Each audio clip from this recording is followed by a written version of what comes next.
everyone. I know it's been a while since I made a video for this channel and I'm sorry about that, but a lot of it is because we're going to be moving probably next month. So hopefully once we get moved and get settled in, I'll be able to get back to making videos more regularly. But today I wanted to share a couple of new books that Sky Pony Press sent me. And I actually picked out of like all of their new releases, the books that I thought sounded most interesting, and I picked these two books. So I'll go ahead and kind of tell you what they're a little bit about. I'll read the information about it. So the first one is The Girl Who Wouldn't Die by Randall Platt. And I love books about like World War II and the Holocaust and like all those kind of things. They really interest me for some reason. And this book, okay, so I'll just read this to you. They call her the Arab of Warsaw. Some say she's Jewish, a few know she's a girl. Most agree she's high on the Nazis' hit list. One person believes she could become a hero. Poland, 1939.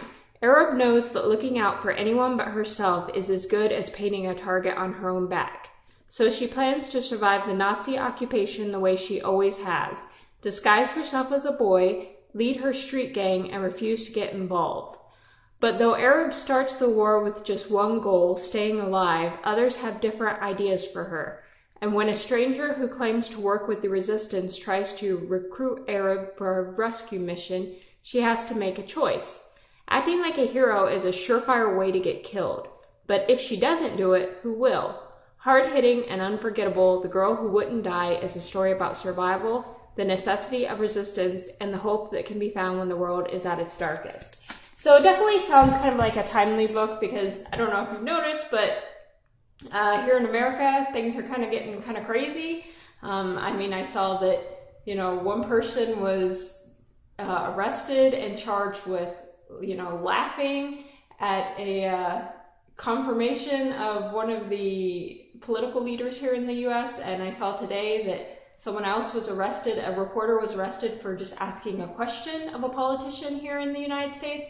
So sometimes I'm starting to think we're really starting to definitely veer towards the fascist end of things, which is scary. So books like this I think are very timely, and for anyone who is a teenager or older, definitely I would suggest you to check out books like these because unfortunately, if things don't take a turn for the better, I think that we may be repeating some of the mistakes of the past, and I'll just leave it at that.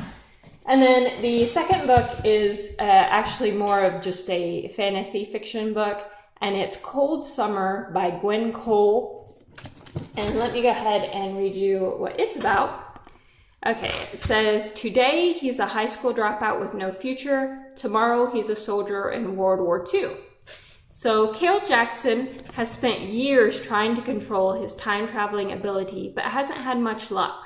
One day he lives in 1945, fighting in the war as a sharpshooter and helplessly watching soldiers, friends, die.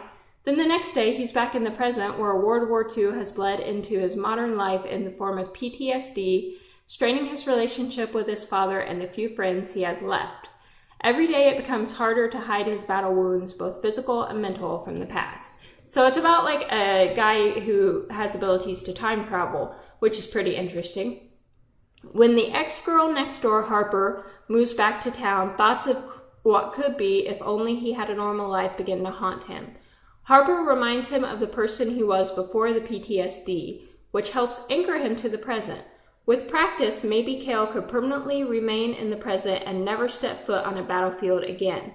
Maybe he can have the normal life he craves. But then Harper finds Cale's name in a historical article and he's listed as a casualty of the war. Is Cale's death inevitable? Does this mean that one of these days when Cale travels to the past he may not come back? Cale knows now that he must learn to control his time-traveling ability to save himself and his chance at a life with Harper. Otherwise, he'll be killed in a time where he doesn't belong by a bullet that was never meant for him. So I just find this a fascinating premise, the whole time-traveling thing, and the he's a soldier in World War II, and then he's in present time. And it makes me wonder, like what's really going on. Is he really time traveling, or are these like past life memories or something? It's just, I'm curious to read it and see like what the actual story ends up being. I think it sounds fascinating, and it sounds like it has a lot of like romance in it too, which I definitely like a little bit of romance. I don't like sappy, like predictable, boring romance, but I do like romance that is real and, you know, kind of like true to life, I guess. So I wanted to share both of these books. I think they both sound fascinating. I'm excited to read both of them, and I would recommend that anybody who thinks they sound interesting, give them a try too. And they're both fairly long, I think like around 300 pages, probably both around like 300 pages.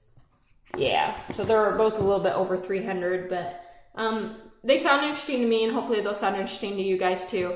So that's it for this video. I hope you guys enjoyed this, and I'll see you later. Bye.